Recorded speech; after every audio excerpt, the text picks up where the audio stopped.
Kenapa?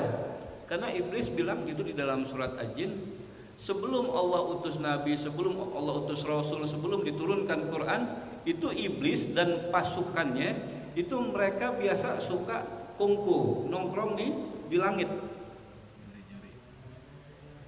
Itu sebelum nabi diutus, Quran diturunkan, dia biasa nongkrong di langit di sana. Ngapain dia? Kepo. Iya, dia pengen kepo nih ada apa di berita di langit nih. Tentang seseorang, manusia yang terjadi. Apa tuh orang itu sial, apa orang itu mendapatkan kebaikan, dia tahu di sana. Dia cari tuh rahasia-rahasia langit. Dia bisa dengar. Setelah dia dengar, oh fulan celaka nih hari ini, oh fulan sial nih hari ini, oh fulan baik nih hari ini. Dia turun. Dikasih tahu tuh berita itu kepada siapa?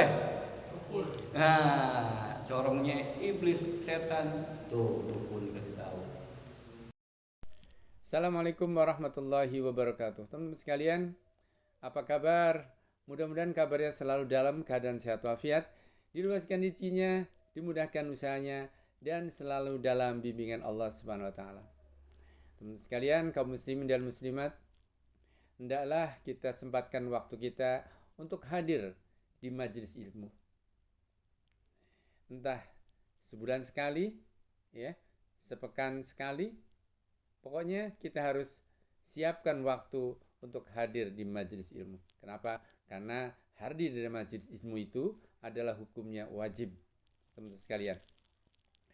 Dan majelis ilmu adalah sarana, ya, atau bisa dikatakan guru kita sering mengatakan majelis ilmu adalah taman-taman syurganya Allah Subhanahu wa taala yang ada di dunia ini. Jadi kalau kita sering hadir di majelis ilmu, insya Allah kita akan dimudahkan jalannya untuk menuju surganya. Siapa yang tidak ingin masuk surga? Kalau yang ingin masuk surga, ayo kita sering hadir di majelis ilmu. Kita sempatkan waktu teman-teman sekalian ya. Teman-teman sekalian yang akan mengisi pada kesempatan pengajian semalam ya, yaitu Kiai Haji Abu Ali. Beliau masih menerangkan tentang musuh kita, yaitu iblis laknatullah. Kalau dulu menerangkan 10 orang yang menjadi teman-teman iblis. Untuk kali ini yang akan dibahas adalah orang-orang yang menjadi musuh-musuh iblis atau musuh-musuh syaitan. Siapa saja?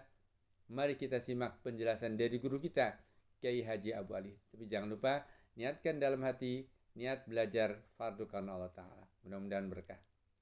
Ikuti ya. Assalamualaikum warahmatullahi wabarakatuh. Ya Rabbi Mustafa bin Maqasidana wa birlana ya wasiyal mukarrami. Ya Rabbi Mustafa bin Maqasidana wa birlana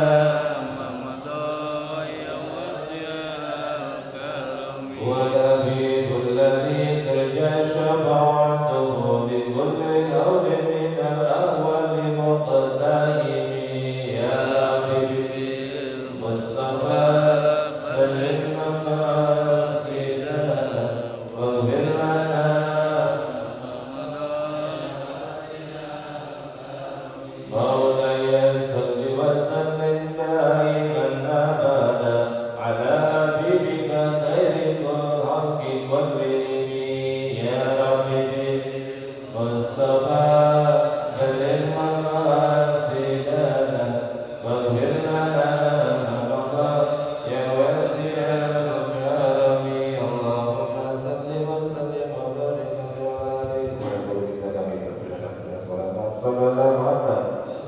Assalamualaikum warahmatullahi wabarakatuh.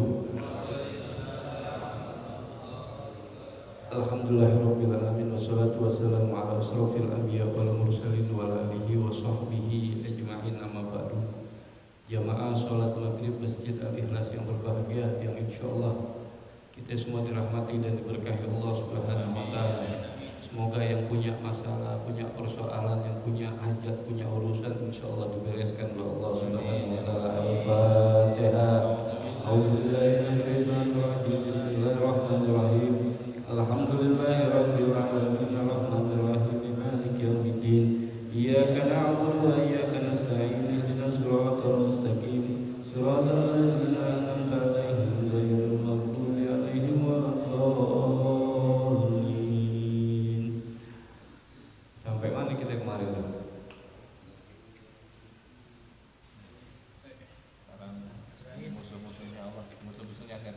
Udah selesai ya?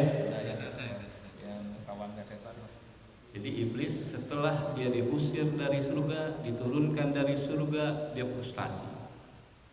Frustasi dia, berputus asa dia dari rahmat Allah. Pas Rono nggak datang Nggak malah. hadir kemarin. Selesai. Nggak datang dia.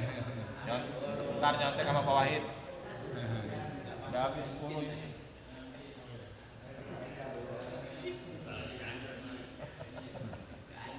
Jadi iblis ini frustasi, berputus asa dari rahmat Allah setelah Allah hukum, sehingga kefrustasiannya dia ngancam.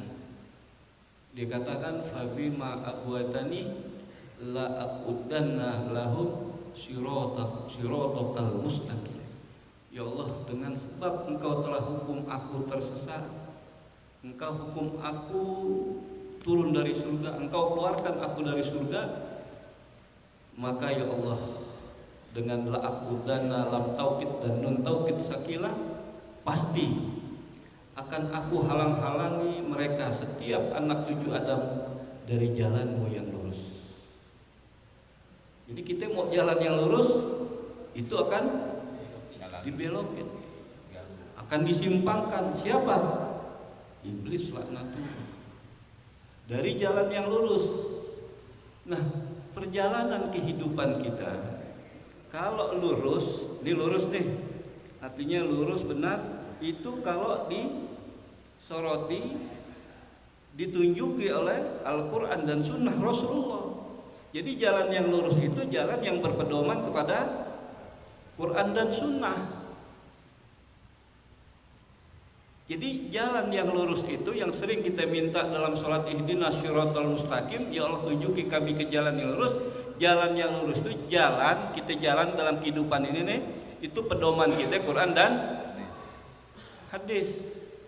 Sholat pedomannya ada dalam Quran hadis, puasa, zakat ada pedomannya, berumah tangga ada pedomannya, semua sumber pedomannya kepada Quran dan Sunnah. Maka siapa saja yang dia berjalan dalam kehidupan ini, jalannya bersumber dari Quran dan Sunnah, maka dia berada di Shiratal Mustaqim, jalan yang lurus, jalan yang tidak berkelompok-kelompok, bergolong-golongan, bersekte-sekte, beranggapan kelompoknya, golongannya, sektenya yang paling baik, yang paling benar. Enggak ada. Karena yang merasa paling baik, merasa paling benar, merasa paling suci siapa?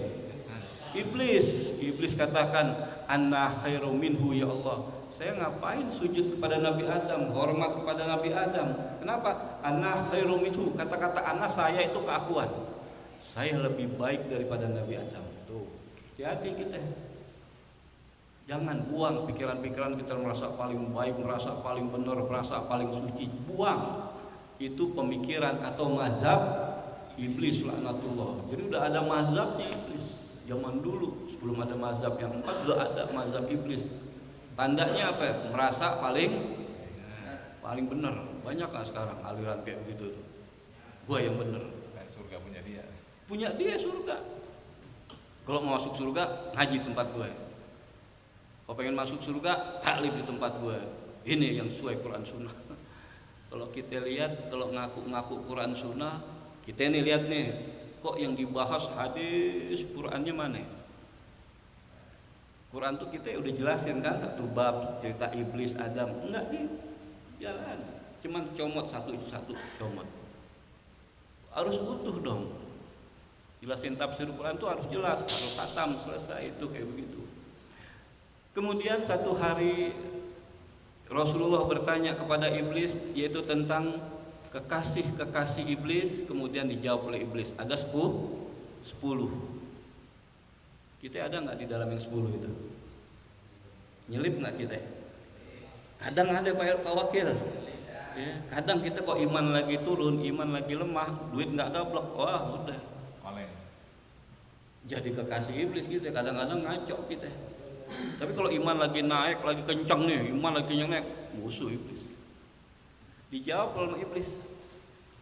Kemudian Rasulullah nanya lagi kepada iblis, ya iblis, fakam ahda'uk min ummati. Iblis, berapa yang menjadi musuhmu dari umatku? Sekarang musuh. Berapa yang menjadi musuhmu wahai iblis dari umatku? Menjadi musuh iblis. Dan Quran dijelaskan, inna syaitan lakum aduhum mubin, sesungguhnya iblis, setan dan semuanya itu para pengikutnya adalah musuh yang nyata bagimu. Kemudian iblis jawab, ya Muhammad, adai yang menjadi musuhku dari umatmu, yaitu isruna nafaron, ada 20 golongan. Lebih banyak. Jadi yang jadi musuh iblis lebih banyak daripada yang kekasih iblis. Ada 20 golongan tuh. Ya, mudah-mudahan kita masuk ke dalam yang 20 golongan musuh. Nah, salah satu buktinya apa sih kita musuh iblis? Ya kita duduk di majelis ilmu sini. Itu bukti salah satu kita memang kewajiban. Kemudian juga membuktikan bahwa setan adalah musuh yang nyata bagimu. Kenapa? Karena yang namanya iblis, setan laknatullah, dia menyebarkan yaitu kejahilian, kebodohan. Jangan sampai umat ini pinter, jangan sampai umat ini pandai, dibikin kebodohan, itu salah satunya iblis. Jadi ada 20. Terus yang pertama siapa? Iblis katakan awaluhum ya Muhammad, nih yang pertama nih dari umatmu yang menjadi musuhku, yang pertama siapa? Kata iblis apa? Anta ya Muhammad.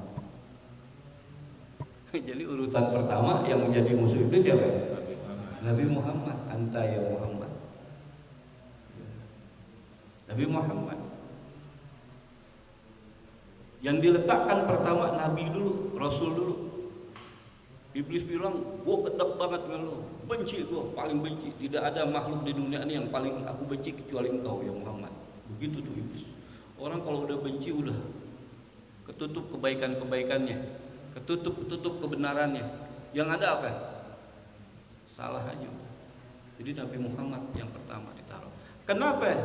Karena iblis bilang gitu di dalam surat Al-Jin, sebelum Allah utus Nabi, sebelum Allah utus Rasul, sebelum diturunkan Quran, itu iblis dan pasukannya itu mereka biasa suka kungfu, nongkrong di langit. Itu sebelum Nabi diutus, Quran diturunkan, dia biasa nongkrong di langit di sana. Ngapain dia? Kepo. Iya, dia pengen kepo nih ada apa di berita di langit nih. Tentang seseorang, manusia yang terjadi. Apa tuh orang itu sial, apa orang itu mendapatkan kebaikan, dia tahu di sana. Dia cari tuh rahasia-rahasia langit. Dia bisa dengar. Setelah dia dengar, oh fulan celaka nih hari ini. Oh fulan sial nih hari ini. Oh fulan baik nih hari ini. Dia turun. Dikasih tahu tuh berita itu. Kepada siapa? Nah, corongnya iblis, setan. Tuh pun dikasih tahu. Ini si fulan mau begini-begini nih, ini fulan mau begini-begini, tahu jadinya. Dibocorkan rahasia langit. Itu sebelum Nabi diutus, sebelum Quran diturunkan. Bocor. Mungkin perdukunan waktu itu luar biasa. Tukang-tukang dukun, tukang-tukang santet, tukang-tukang teluh luar biasa saat itu. Dan pernah Rasulullah mau ditelu, mau disantet, diambil rambutnya enggak. Jadi kalau ada riwayat mengatakan Rasul kena teluh, kena santet, bohong itu riwayatnya. Nabi kita dijaga Allah. Lah kalau Nabi kena santet, kena teluh, lah kok gimana umatnya jadinya? Betul nggak? Ini pelecehan enggak? Nabi dijaga selalu oleh Allah, dilindungi oleh Allah. Ya, dari kejahatan manusia nggak bisa, nggak kena gitu. Sekarang aja kiai bisa kok ngusir jin, ngusir santet, ngusir teluh, masa Rasulullah kena? Enggak benar kayak gitu ya. Jangan punya pemahaman kayak gitu. Rasul dijaga, terpelihara dia. Ya, dijaga jiwanya, raganya semuanya dijaga oleh Allah. Nah, setelah diturunkannya Al-Qur'an, diutusnya Nabi, mereka nggak bisa lagi mencuri-curi rahasia langit, nggak bisa. Udah nggak bisa dia. Setiap dia pengen mencuri rahasia langit, dia berusaha mau nembus langit, apa yang terjadi? Dipanah. Panahnya apa? Itu panah berupa api itu. Setiap kena mereka, kebakar mereka, mati mereka. Coba-coba dia ingin mencuri rahasia langit, langsung panah, api. Kebakar mereka. Ada yang mengatakan bagaimana? Kita suka lihat nggak kok meteor jatuh? Meteor jatuh, sampai nggak ke bumi? Itu ada yang berpendapat meteor jatuh itu panah api tuh. Ini ada jin yang masih bandel banget nih, masih mau curcur ya, kena dia. Nah, sejak itu ya iblis, jin dan pasukannya nggak bisa lagi dia mengetahui rahasia langit. Mungkin dia benci banget dengan Rasulullah. Jadi Rasulullah yang taruh di pertama urutannya, ya, yang jadi musuh iblis. Pernah di masa Rasulullah saat kafir Quraisy rapat besar. Apa kok rapat besar? Musyawarah apa ya? Musyawarah nasional besar. Petinggi-petinggi, pejabat-pejabat saat itu Abu Jahal, Abu Lahab, Abu Sufyan, Umayyah bin Khalaf kumpul semua. Apa agenda mereka yang mereka bicarakan tentang dakwah Nabi ini? Itu agendanya. Ini kenapa dakwah Nabi kok makin berkembang? Padahal orang-orang yang mengikuti Nabi kita udah intimidasi, kita ancam, kita siksa, kita teror, bahkan kita bantai orang tuanya Amr bin Yasir. Ini kenapa? Rapat kumpul. Setelah dikumpulkan, apa keputusannya untuk menghentikan dakwah Nabi? Keputusannya apa ya? Mati. Harus dimatiin. Itu bahayanya kayak gitu. Matiin. Lalu siapa yang mau matiin? Tugasnya, eksekutornya. Ntar keluarga Bani Hasyim, Bani Manaf bisa marah mereka. Ya, walaupun mereka ada sebagian yang kagak setuju, nanti mereka marah, akan balas dendam. Ya sudah, kita ambil dari berbagai unsur golongan tuh, biar mewakilin. Ya, jadi kalau nanti siapa yang bunuh Nabi Muhammad, dia semua di sebuah golongan yang ada di Mekah, semua organisasi ormas yang ada di Mekah. Akhirnya apa yang terjadi? Dikepung rumah Nabi. Walhasil Allah selamatkan. Waktu pengepungan Nabi, pas Allah lagi turunkan surat Yasin. Waktu rumah Nabi dikepung mau dibunuh, itu Allah turunkan surat Yasin. Sehingga Nabi keluar dari rumahnya, itu yang ngepung pada tidur. Ditidurkan oleh Allah. Kalau bahasa kita apa ya? Disirap. Taruh pasir tuh di atasnya. Palanya. Lewat Nabi. Selamat. Bangun dia. Iblis datang. Kata iblis, lu ngepung siapa ya? Iblis datang menyerupai kakek kayak orang udah tua gitu. Orang-orang situ nggak ada yang kenal. Lu ngepung siapa? Muhammad. Kali ini Muhammad udah keluar tadi. Nggak mungkin orang kita rapat kok, kita pagar betis kok. Nggak ada yang istilahnya kasih kesempatan dia keluar. Lu sono dobrak rumahnya. Didobrak rumahnya nggak ada Rasulullah. Yang ada siapa? Sayyidina Ali diinterogasi. Mana Muhammad? Nggak tahu. Ditonjok. Jadi udah ada kekerasan saat itu interogasi. Cepat katanya Muhammad nggak tahu. Belum. Lu ngaku enggak tuh, tonjokin. Bayangin tuh Sayyidina Ali. Gantiin tempat tidurnya, nah resikonya apa ya? Nyawa. Dia berani. Kalau sahabat Nabi tentang kesetiaannya Nabi mah udah nggak usah diraguin lagi. Mereka berani korban, bahkan mereka berani korbankan dirinya, orang tuanya, anaknya. Kenapa? Demi Rasulullah. Saking cintanya kayak begitu tuh. Kalau sekarang cinta kita Nabi udah kurang, udah bergeser. Cinta kita Nabi, kita lebih cinta sama siapa ya? Bini kita kelonan mulu, masjid kagak, majelis taklim kagak, lebih cinta sama anak, lebih cinta sama siapa lagi? Sama dunia, sama cucu, lebih cinta lagi sama apa? Pekerjaannya, pulang malam. Mana cinta kita sama Nabi? Buktinya kagak ada. Jadi Rasulullah tuh yang pertama yang menjadi musuh iblis. Jelas ya? Jadi yang pertama siapa yang musuh iblis? Nabi Muhammad. Yang kedua, wal alimul amilu bil ilm. Orang alim, ilmunya dia alim banyak. dia mengamalkan ilmunya. Orang yang alim, orang yang ngerti, orang yang tahu, dia mengamalkan apa yang dia tahu. Dia amalin. Alim, ya, diamalin ilmunya. Emang ada orang yang alim tahu terus ilmunya nggak diamalin? Ada nggak? Nah, kita udah bahas kemarin salah satunya. Salah satunya kekasih iblis siapa? Al-alimu. Ya.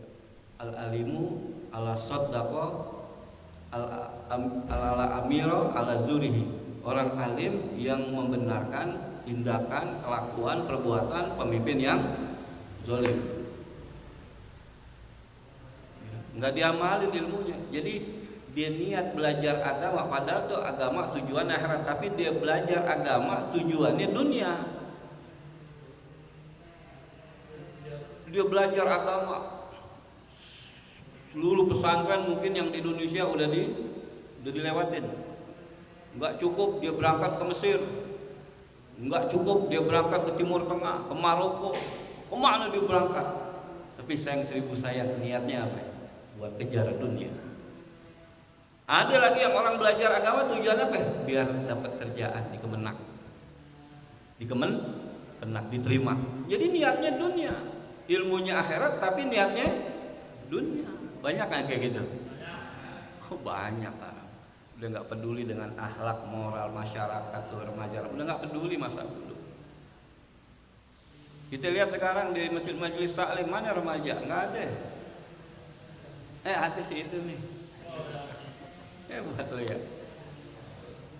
Jadi orang alim yang dia mengamalkan ilmunya. Jadi nggak usah heran, di dalam Al-Quran surat As-Saff surat 61 itu dari ayat kedua ketiga Allah sudah ngasih tahu. Ada orang yang tahu alim tapi dia nggak amalin ilmunya. Itu Allah marah besar itu. Apa bunyinya surat As-Saff surat 61 ayat 2 ayat 3? Ya ayyuhallazina amanu. Pakai ya ayyuhallazina amanu. Ini khusus loh. Kutiba alaikumusiyam, kutiba alaikumul qital. Udhulu fi silmi kafah. Ini ya ayyuhallazina amanu. Ya ayyuhallazina amanu lima taquluna ma la taf'alun. Lima taquluna ma la taf'alun. Hai orang-orang yang beriman, mengapa kamu mengatakan ma la taf'alun, tapi kenapa engkau enggak berbuat, enggak mengerjakan? Orang beriman loh, bukan ya Yohanes. Udah ada kata ulama tafsir, yang dimaksud orang beriman di sini orang-orang alim. Orang yang enggak alim, yang enggak jahil, enggak tahu mah wajar, masih dibilang wajar. Orang alim, lima taquluna ma la taf'alun. Apa yang terjadi? Dia mengatakan tapi dia enggak berbuat. Kaburahmatan indallah. Amat murka, amat benci, amat marah Allah di sisi Allah. Kaburahmatan indallah ang taqulu, bahwasanya engkau mengucapkan ma la taf'alun, apa yang engkau enggak berbuat, enggak kerjakan. Jadi antara ucapan dengan perbuatannya beda. Jadi kalau kita evaluasi, kalau kita mau tahu di Indonesia banyak nggak penceramah, banyak nggak guru-guru, banyak nggak? Terus Islam tegak nggak? Realita Islam tegak nggak Pak Surono? Quran Sunnah dijalankan nggak? Ini akhlak moral pejabat-pejabatnya makin baik apa makin bejat? Kemana dakwah? Ini fakta. Lihat remaja-remaja kita, makin dekat nggak sama Allah? Makin dekat nggak sama Rasulullah? Apa makin jauh? Makin jauh. Padahal banyak loh. Setiap tahun aja sarjana agama itu, dan yang paling banyak lulusan sarjana nih Ustaz Yoyo di Indonesia itu pertama peringkat sarjana agama loh. Baru sarjana ekonomi. Baru sarjana politik, sosial, dan hukum. Yang paling banyak adalah sarjana. Pada kemana itu sarjana? Katanya mereka ulama, orang pintar mengkawal akhlak rakyat, akhlak masyarakat. Akhlak yang mana yang mereka kawal? Betul nggak? Ini kenyataan gitu. Kita sedih aja, suka sedih. Kita juga sedih melihat masyarakat umat kok makin jauh akhlaknya, makin jauh. Malah yang terjadi sekarang begini, dia ceramah, dia dakwah, dia cuma dibawa kepada kelompok. Dakwah dia, ceramah dia, cuman Islam dijadikan alat doang, kendaraan doang. Tujuannya apa? Dibawa ke kelompoknya, ke golongannya. Kalau sudah masuk ke dalam satu kelompok golongannya, boleh nggak dia ngaji ke tempat lain? Ke kelompok lain, ke golongan lain boleh nggak Pak Surono? Oh nggak boleh, diikat Pak Wakil. Dan perlu ada baiat di situ, janji. Salah satu poin janjinya di kelompok, kalau ente keluar dari kelompok ini yang benar menurut dia, maka hidup lu sial, lu akan celaka, Allah nggak akan berikan keberkahan. Yang ada intimidasi. Itu banyak korban-korban yang kayak begitu, banyak. Ya, dia masuk satu kelompok, dia mau keluar susah banget itu. Karena doktrin, takut-takutin, apalagi dia baiat, dia janji. Lu melanggar, lu baiat, lu janji lu. Itu susah. Yang ada apa artinya? Dijajah, dibudakin di dalam kelompok itu. Disuruh nyari duit yang banyak. Store kemana? Pimpinannya mobil gonta-ganti tiap tahun. Gonta-ganti, makan enak. Yang di bawah yang kesian. Sama lah kayak kita nih, udah selesai pilkada, udah selesai nggak? Terus kita berubah nggak? Kita berubah nggak? Yang enak siapa? Mereka yang jadi, betul nggak? Dapat gaji tiap bulan, dapat fasilitas, betul nggak Pak Surono? Ini fakta loh. Ini fakta. Udah kita nggak ditengokin lagi, Ustaz Yoyo, nggak ditengokin lagi, nggak ditanyain lagi, kemarin-kemarin aja. Jadi kita ini kayak daun salam, tau nggak daun salam? Daun salam tau nggak? Dipakai buat apa itu? Si uduk. Kok kenapa harus pakai daun salam? Kenapa nggak pakai daun rambutan aja? Daun duren kayak gitu. Kenapa harus daun salam? Wangi. Karena wangi. Tuh salam tuh, wangi. Tapi setelah matang nih nasi uduknya, tuh daun salamnya dimakan apa dibuang? Jadi apa kayak begini nih? Habis manis. Nah kita kayak begitu, betul nggak? Ustadz juga gitu. Ustadznya mau lagi. Makanya dia bilang ente ustadz kayak daun salam. Kenapa? Ya itu ente dimanfaatin. Dukung sono, dukung sini, kesian umat. Bela-belain mati-matian. Cuman dapat berapa sih? Dikasih cuma 200.000 5 tahun sekali. 200.000 5 tahun? Ya elah. 200.000 sengsaranya 5 tahun. Ya udahlah, kita mah udah ngaji aja, kita deketin sama Allah, berbuat baik sama siapa aja deh. Jadi yang kedua itu orang alim yang diamalin ilmunya. Gedek banget. Berarti apa ya? Ya para ulama, kan alim jamaknya ulama, alim satu orang yang tahu. Ulama itu banyak yang tahu. Ya, alim jamaknya ulama, itu pakai jamak taksir. Dia pakai jamak taksir. Jadi jamak taksirnya itu berubah dari bentuk mufradnya. Beda kok muzakkar salim, muannas salim baku. Muslimun seorang muslim banyak, tambahin wawu dan nun, muslimunah tuh udah baku. Seorang muslim perempuan, muslimatun, jamaknya tambahin alif ta, muslimatun. Gampang itu. Tapi kalau jamak taksir berubah nih, alim jadi ulama. Ya. Jadi orang alim. Yang ketiga, jam berapa ini? Wa hamilul Quran iza amila bima fihi. Orang yang penghafal Al-Quran, dia hafal Quran dan dia tahu isinya makna Quran. Dia tahu isinya, bukan hanya hafal, tapi dia tahu isi Quran dan dia amalin itu isinya. Emang ada orang penghafal Quran, dia hafal Quran tapi nggak tahu isinya? Banyak. Hafal Quran berapa juz? 30 juz. Tahu nggak isinya, artinya nggak tahu. Nggak usah jauh-jauh, kita ini surat Al-Fatihah pada hafal nggak? Hafal nggak surat Al-Fatihah selalu? Tapi tahu nggak artinya? Hah? Mulai kita baca dari Bismillahirrahmanirrahim, Ar-Rahmanirrahim, Maliki Yaumiddin, sampai istilahnya iyyaka na'budu wa iyyaka nasta'in ihdinas siratal mustaqim. Kita tahu nggak artinya? Hah? Padahal Al-Fatihah dalam asbabun nuzulnya dia bukan surat yang pertama turun.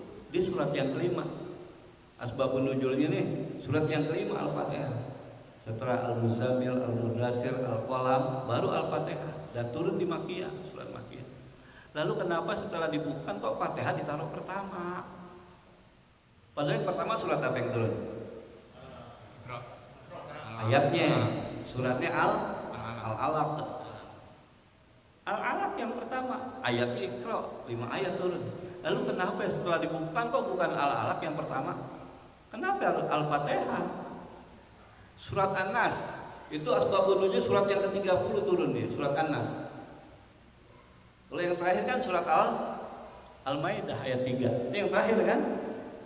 Surat An-Nas surat yang ke-30. Lalu kenapa ditaruh di penutup surat An-Nas? Surat yang 114. Al-Fatihah ditaruh yang pertama, di An-Nas ditaruh yang terakhir penutup.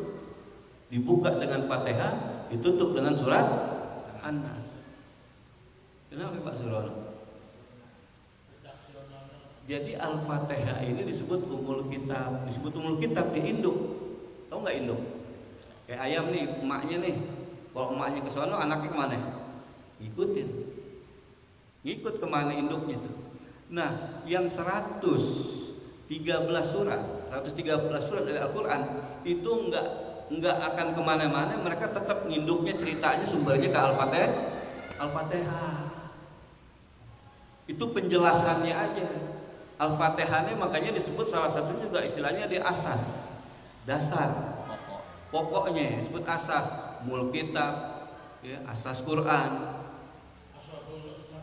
Ashabul Masani 7 ayat yang diulang-ulang. Itu 113-nya itu penjelasan daripada Al-Fatihah. Jadi Al-Fatihah ini induk. Jadi semua ayat-ayat Quran itu nggak akan keluar kepada Al-Fatihah. Banyak nama Al-Fatihah. Salah satunya apa Al-Fatihah disebut? Ar-Ruqyah. Ya, pernah dengar nggak? Al-Fatihah disebut Ar-Ruqyah. Apa ya? Jampe-jampe. Jampe-jampe, orang tua kita dulu kalau misalnya kita jatuh main masih kecil nih, main debruk apa ya, main galasin, main debruk jatuh kita sih lecet sini kita nih, dengkul kita. Itu orang tua kita tahu nggak? Ambil ludah doang, diambil ludahnya bacain Al-Fatihah, kering. Kalau sekarang, ngorok. Kenapa orang tua dulu kita ini ikhlas-ikhlas, ilmunya dikit tapi mereka ikhlas dulu kepada Allah ibadahnya. Makannya juga yang halal. Kita ilmunya banyak sebenarnya. Kok nggak mempan-mempan? Dulu begitu. Jadi Al-Fatihah itu ruqyah. Kenapa ruqyah? Ada sahabat Nabi baru musafir dia lewat satu kampung. Itu kampungnya kalau nggak salah nama kampungnya Sindangkasa, Pak Surono. Itu Pak RW-nya kena digigit binatang beracun. Itu penduduk pada bingung ya. Kepala kampung subuhnya udah menggigil, udah kayak mau mati. Lewat sahabat Nabi, mereka minta tolong, mungkin di antara kalian ada yang bisa ngobatin, yang ngerti. Diobatin sama sahabat Nabi, dibacain Fatihah. Seneng, sembuh. Itu kepala dusunnya, kepala kampungnya sembuh langsung dia. Terima kasih, banyak dia terima kasih dia ngucapin. Dia bilang ke warganya, yuk kita kasih hadiah. Dikasih hadiah apa? 100 kambing. Dikasih hadiah 100 kambing, bayangin. Bawa dia ke Madinah. Sahabat Nabi kalau misalnya mereka dapat rezeki nggak pulang ke rumah. Nggak pulang ke rumah dulu Pak Surono. Nggak dikasih ke istri anaknya dulu, datang dulu ke Rasulullah. Datang ke Rasulullah nemuin, ya Rasulullah, kata Rasul banyak banget nih kambing, dari mana? Itu dapat hadiah. Itu bagaimana cerita? Diceritain. Dan Rasul membenarkan bahwa Al-Fatihah adalah ruqyah, jampe-jampe. Dia bisa nahan teluh, bisa nahan santet. Al-Fatihah. Orang yang kesurupan bacain Al-Fatihah. Ya. Jadi minimal kita paham arti daripada Al-Fatihah. Ya. Tapi saya yakin hafal deh ya, mulai dari bismillah. Dari saat kita minta ihdinas syiratal mustaqim, orang yang paham artinya itu bacanya juga resep gitu. Enggak sekedar baca ngegas aja enggak. Tapi resep dia ihdinas syiratal mustaqim itu dalam hatinya kenapa? Ya Allah, tunjukin kami ya Allah ke jalan yang lurus. Ini jalan daripada kacau ya Allah. Tunjukin kami ke jalan yang lurus. Jalan siapa? Syiratal ladzina an'amta 'alaihim. Itu jalannya orang-orang yang kau kasih nikmat ya Allah, nikmat iman, nikmat Islam, nikmat sehat, nikmat makan, minum, nikmat hidup, nikmat duduk, diberikan nikmat syiratal ladzina an'amta 'alaihim. Itu jalannya orang-orang yang diberikan nikmat oleh Allah Subhanahu wa taala, para nabi, para rasul, para ulama yang lurus. Tapi lihat di penghujung ayat setelah syiratal ladzina an'amta 'alaihim ghairil maghdub.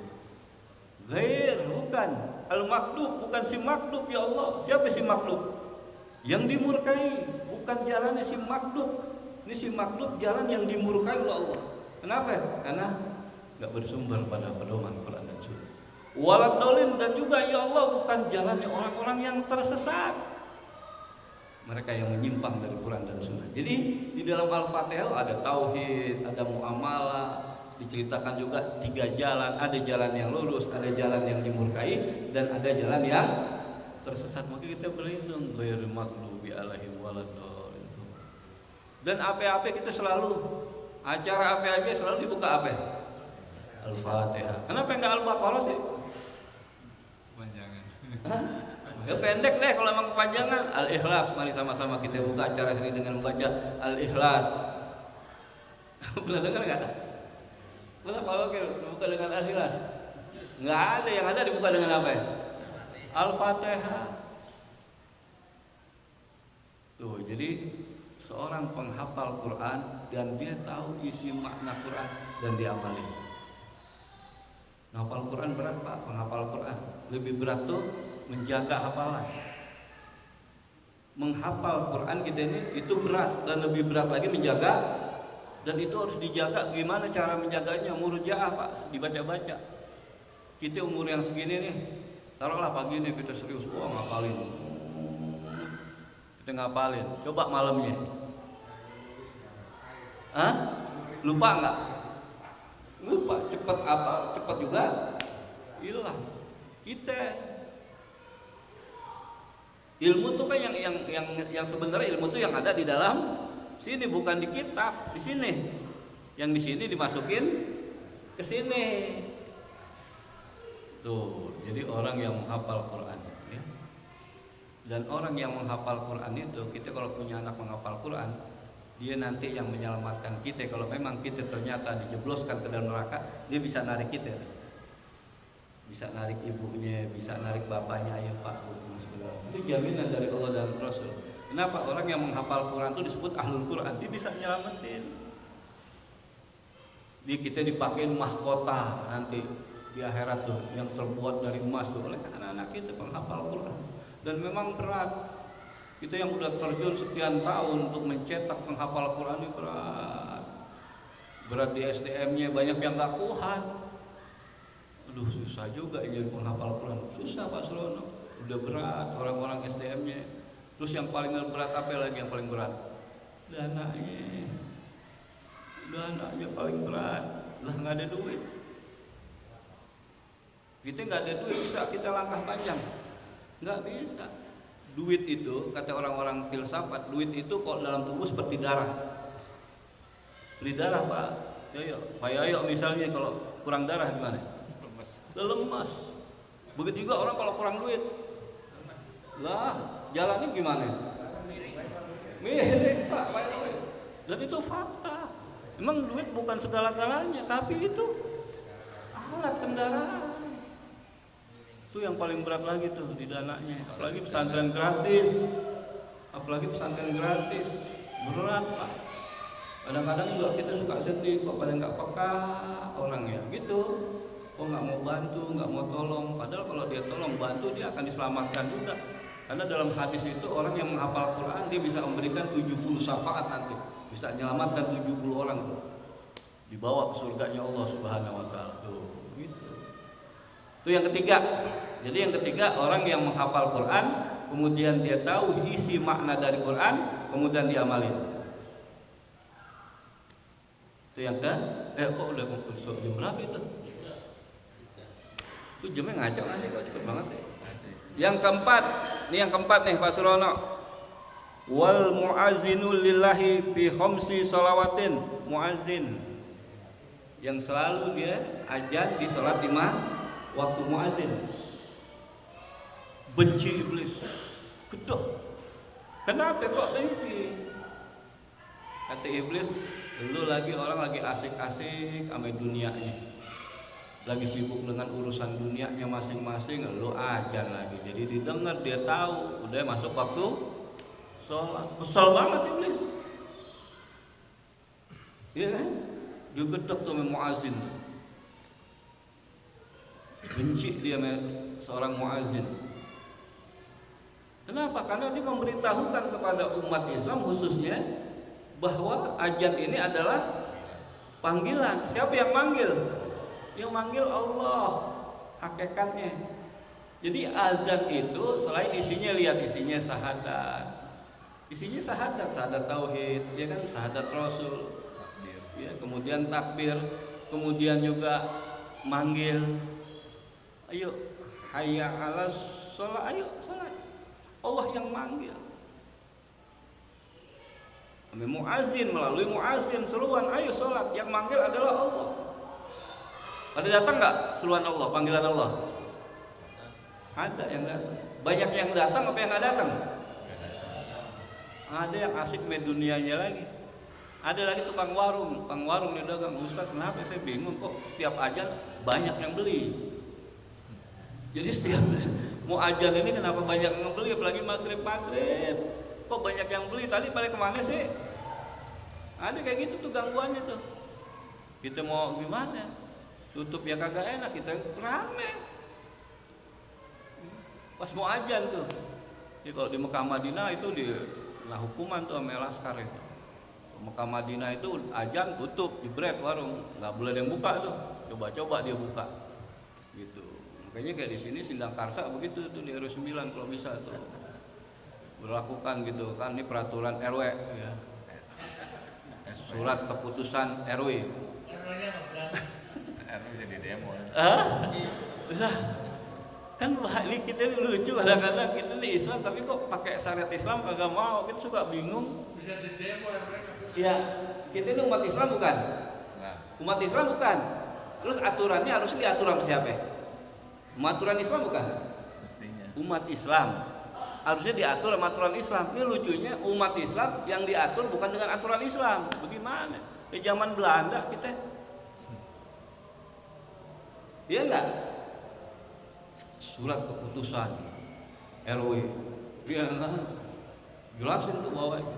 Jadi setiap kajian maka yang warung-warung wajib tutup.